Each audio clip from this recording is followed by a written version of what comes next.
Bonjour à tous, je suis ravie de vous retrouver dans une vidéo bullet journal pour préparer avec vous mon mois d'avril 2021.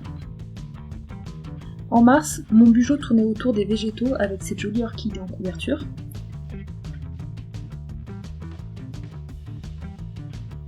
En avril, je vais beaucoup me servir de ce carnet de feuilles de chez Action. Il contient des feuilles de 2 épaisseurs, blanches, noires ou couleur craft. C'est en effet autour de cette variation de couleurs que j'avais envie de préparer mon bullet journal ce mois-ci. Je vais dans un premier temps préparer la structure de mon carnet en collant des morceaux de feuilles ici et là, et je viendrai ensuite l'illustrer. Pour chaque collage, je vais utiliser les feuilles les plus fines du carnet pour ne pas trop épaissir mon bijou. Pour la couverture, je découpe avec un massicot une feuille couleur craft de la largeur de la page de mon carnet. J'ai pris pour cela 2 repères sur la feuille et je découpe en me basant sur ces 2 points. Je déchire avec un peu de difficulté un premier bout de feuille et je le place sur mon carnet pour vérifier le rendu.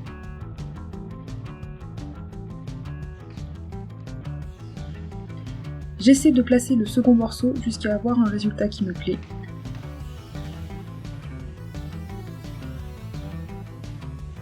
Quand c'est le cas, je découpe le second morceau aux bonnes dimensions pour pouvoir le replacer au bon endroit. Je n'ai plus qu'à les coller avec mon roller de colle repositionnable.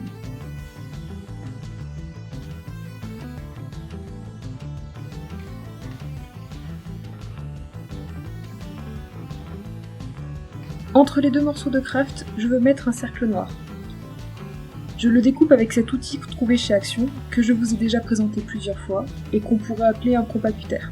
Je découpe un cercle de 10 cm de diamètre dans une feuille noire en prenant mon bloc comme support pour ne pas abîmer mon bureau. Et je colle ce cercle au centre de ma page. Il ne me reste plus qu'à écrire avril avec un Posca blanc. Je repasserai 2 fois sur le texte pour un meilleur rendu. Je termine en coupant l'angle en bas à droite avec ma perforatrice Créalia. Je m'y reprends à plusieurs fois car la découpe ne se fait pas bien si la feuille n'est pas correctement placée. La double page suivante me sert pour l'organisation de mon mois sur le plan personnel et pour mes réseaux sociaux. Je découpe une demi-page de craft en 2 dans le sens de la hauteur, puis je découpe la bande obtenue en 2 sans forcément chercher à obtenir 2 morceaux parfaitement identiques. Je découpe un rectangle en 2 triangles et je veux les coller en haut au centre de la double page, un sur la page de gauche, l'autre sur celle de droite, comme on le voit. Il faut pour cela que je retourne un des 2 triangles, mais je me rends compte que les 2 côtés de ma feuille ne sont pas exactement de la même couleur, et la différence est trop voyante. Du coup, j'utilise mon 2e rectangle obtenu précédemment, je le découpe en 2 triangles, et j'en récupère un. Je n'ai plus qu'à coller les 2 triangles pour en obtenir un grand. J'ajoute des morceaux de papier craft en bas à gauche et à droite de la double page, après avoir recoupé les triangles à une dimension qui me convient. Une fois que c'est fait, je trace sur la page de gauche le calendrier du mois d'avril. Il commence un jeudi et se termine un vendredi, s'étendant sur 5 semaines. Pour que le calendrier tienne sur une page, je fais des cases de 5 carreaux par 5.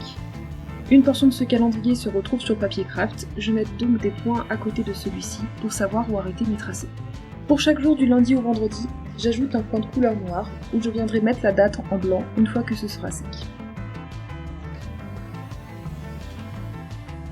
Pour différencier les week-ends de la semaine, j'écris la date en noir sur fond blanc. Sur la page d'en face, je trace le calendrier éditorial de mes réseaux sociaux. 2 petites colonnes où seront écrits les jours du mois et 4 colonnes pour noter les publications que je compte faire sur le blog, YouTube ou sur mes 2 comptes Instagram. Vous retrouverez tous les liens en barre d'informations.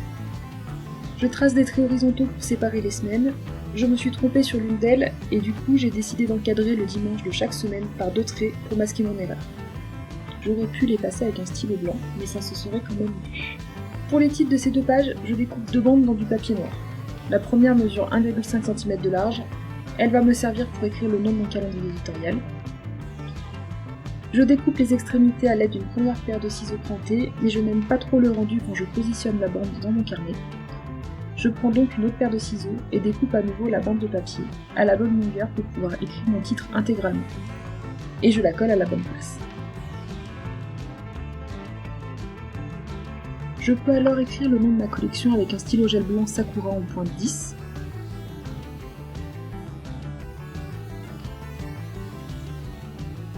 Et de la même façon, je découpe une bande noire de 2 cm de large que je coupe à la bonne dimension pour écrire le nom du mois dans mon calendrier.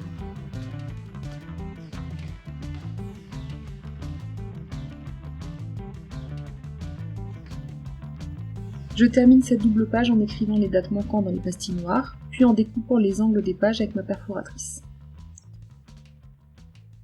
Je place une feuille de brouillon dans mon carnet pour éviter que du blanc qui ne serait pas sec déborde sur la page d'en face, et je m'attaque à la double page suivante, qui regroupe des to-do list personnels et pour le blog, et une page de notes. Je prends une chute de la bande noire de 1,5 cm découpée pour la page précédente, j'en découpe les bordures avec la paire de ciseaux crantée, je la colle en haut de la page de gauche pour y noter titre, je découpe une nouvelle bande de 1,5 cm de large pour noter de la même façon le titre de la page de droite. Une fois que ces deux bandes sont collées, je note le titre des 2 collections en blanc. Ensuite, je découpe dans une feuille couleur craft 2 cases de 10 cm par 8 que je colle sur la page de gauche pour marquer l'emplacement de ma to-do list perso d'une part et de celle pour le blog d'autre part.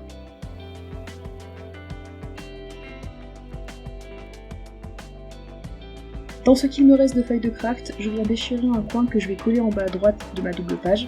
Comme le craft déborde sur la page de gauche, je marque bien le pli du carnet en revenant à la page précédente.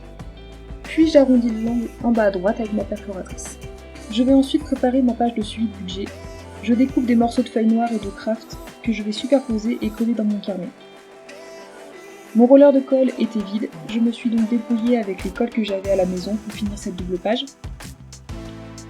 Le stick de colle n'était pas assez fort, j'ai donc essayé de la colle liquide. Et je n'aime pas du tout l'aspect que ça donne à mon collage car les pages gondonnent.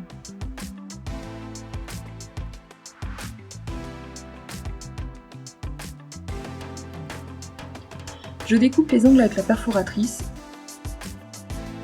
Je colle mon fichier de budget, je laisse le tout sécher. Et j'attends surtout de pouvoir acheter un nouveau roller de colle repositionnable pour terminer la préparation de mon carnet. Voilà ce que ça donne quelques jours plus tard. Vous comprenez mieux pourquoi j'ai préféré attendre d'avoir les bons outils plutôt que de poursuivre avec cette colle. Après avoir collé un coin qui s'était défait, je passe à la préparation de ma page d'idées repas. Comme toujours, je colle à droite la fiche des fruits et légumes du mois du site de la Cornerie dont je vous mets le lien en barre d'infos.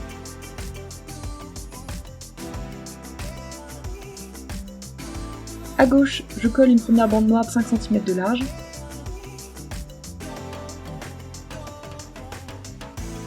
Je découpe ce qui dépasse légèrement de la feuille. Puis je déchire une petite bande de papier craft que je colle par-dessus la bande noire. Je me rends compte à ce moment-là qu'un peu de craft collé sur la page précédente dépasse, donc je découpe l'excédent au ciseau. Je n'ai plus qu'à écrire le titre de la collection et j'arrondirai les angles à la perforatrice plus tard. Pour ma page des jolis moments du mois, je vais simplement noter le titre et coller un cercle de craft de 10 cm de diamètre, découpé dans une feuille couleur craft avec mon compas cutter. Pour bien marquer le pli du carnet sur le cercle, je le plie d'abord en deux avant de le coller. Finalement, le rendu du titre ne me plaît pas, je le masque donc avec une bande noire de 3 cm de large, et pour avoir quelque chose de symétrique, je plie la bande en deux avant de couper les extrémités avec des ciseaux crantés et de la coller.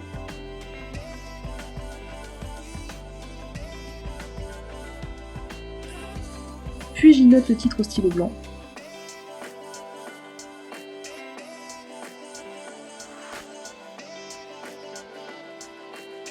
J'utilise une nouvelle fois du papier blanc avant de tourner la page pour éviter que le titre ne batte.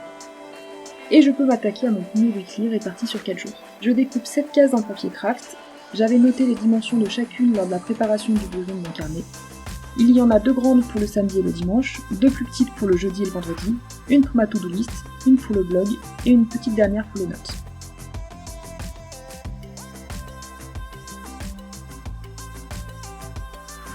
Je colle les 3 dernières à l'emplacement qui leur est destiné en faisant attention à toutes les mettre du même côté de la feuille de craft afin de ne pas avoir de différence de couleur entre les cases.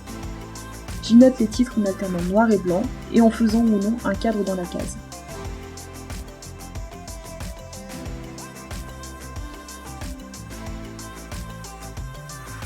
Pour les cases représentant les jours, je pensais coller un carré noir de la même dimension sous la case en craft, faire un effet d'ombre. Mais pour gagner du temps et économiser du papier, j'ai en fait décidé de faire cette ombre au feutre Tombow ABT noir. Et pour être sûr de ne pas déborder sur la case en craft, je dessine l'ombre avant de coller chaque carré.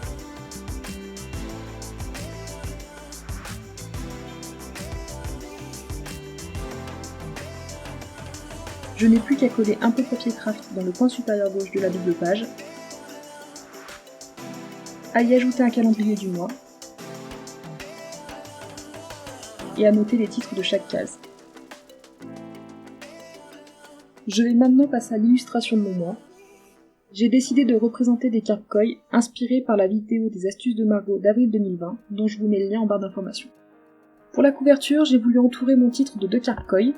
Elles seront dessinées en noir sur le craft et le papier blanc crème, et en blanc sur le papier noir. Pour les dessiner, j'ai utilisé un tuto trouvé sur Pinterest. Vous trouverez mon tableau des inspirations du mois sous la vidéo. Je ne passe pas trop vite sur le dessin de la première carte pour vous permettre de voir les étapes du tracé, j'accélérerai plus les suivantes. Je dessine les contours du poisson avec un stylo noir en pointe 02. On n'oublie pas les moustaches et les nombreuses nageoires de la carpe. Et sur la feuille noire, j'utilise pour les contours mon sakura blanc en pointe 10. Et il faut bien prendre son temps pour réaliser la continuité entre les traits des 2 couleurs.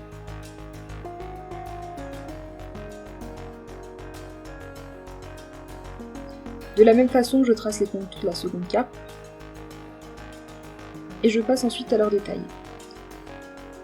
Je marque l'emplacement des taches avec le même stylo que précédemment, et je colorie les taches avec le Tombow noir ou le sakura blanc selon sur quel papier je me trouve.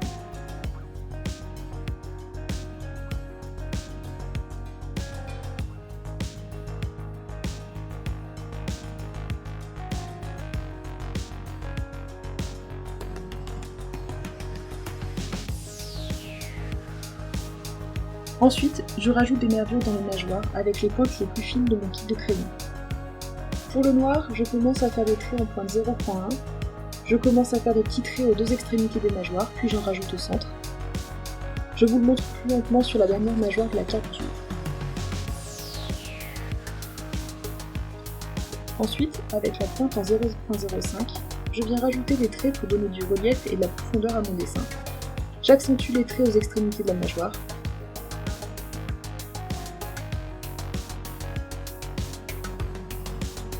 Et je procède de la même façon avec le stylo blanc. Les premiers traits sont avec le stylo en 0.8 et les seconds avec celui en 0.5, mais ils n'avaient pas un très bon débit, donc le rendu n'est pas aussi bien que ce que je voulais. Et voilà le résultat. Pour mon organisation mensuelle et pour faire le lien avec mon thème, je viens de la même façon dessiner une carte en noir sur le papier craft. Je veille à ne pas faire dépasser les nageoires sur le calendrier, elles seront comme cachées par celui-ci. Voilà ce que ça donne. Pour ma page de notes, j'ai eu envie de représenter un bassin vu du dessus, avec des nénuphars et une carte passant sous ceci. Je commence par le poisson, toujours selon le modèle utilisé précédemment. Au moment de faire mon brouillon, je l'ai dessiné avec une nageoire cachée par un nénuphar, je suis donc vigilante au moment de repasser sur mes traits de bien représenter la feuille au-dessus de la nageoire. Avant de passer au détail des nageoires, je trace quelques nénuphars en pointe 0.2. Pour cela, il suffit de faire un petit rond dans un rond plus grand. Et je dessine aussi 2 fleurs.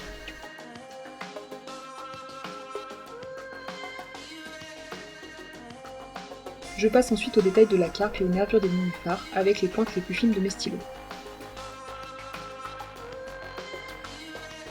Je laisse ma page budget telle qu'elle est, et on arrive à la page des idées repas, où je viens dessiner 3 petites carpes sur la bande de gauche. Comme sur la couverture, je vais alterner dessin noir sur le fond en craft et dessin blanc sur le fond noir. Sur ma page des jolis moments du mois, j'ai cette fois voulu représenter une carpe vue de profil, nageant sous un nénuphar. J'ai donc d'abord représenté le végétal en suivant un tuto qui est lui aussi dans mon tableau d'inspiration Pinterest.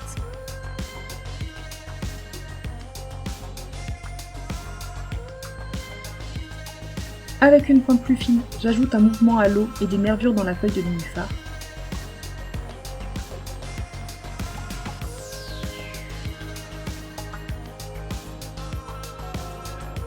Et enfin, je dessine la carpe de profil.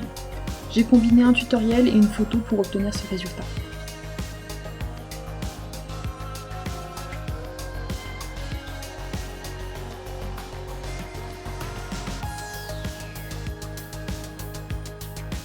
Pour mon weekly, afin de faire le lien avec le reste de mes pages, je viens dessiner une dernière carte.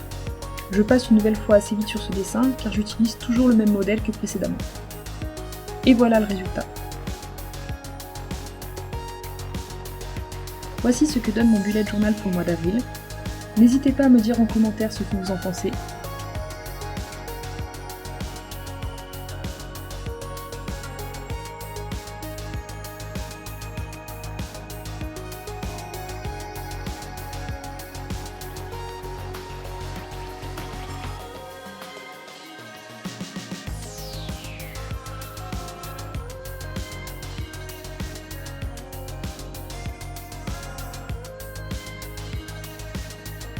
Je vous remercie d'avoir regardé cette vidéo jusqu'au bout. N'oubliez pas de l'aimer si elle vous a plu et de vous abonner. A très bientôt.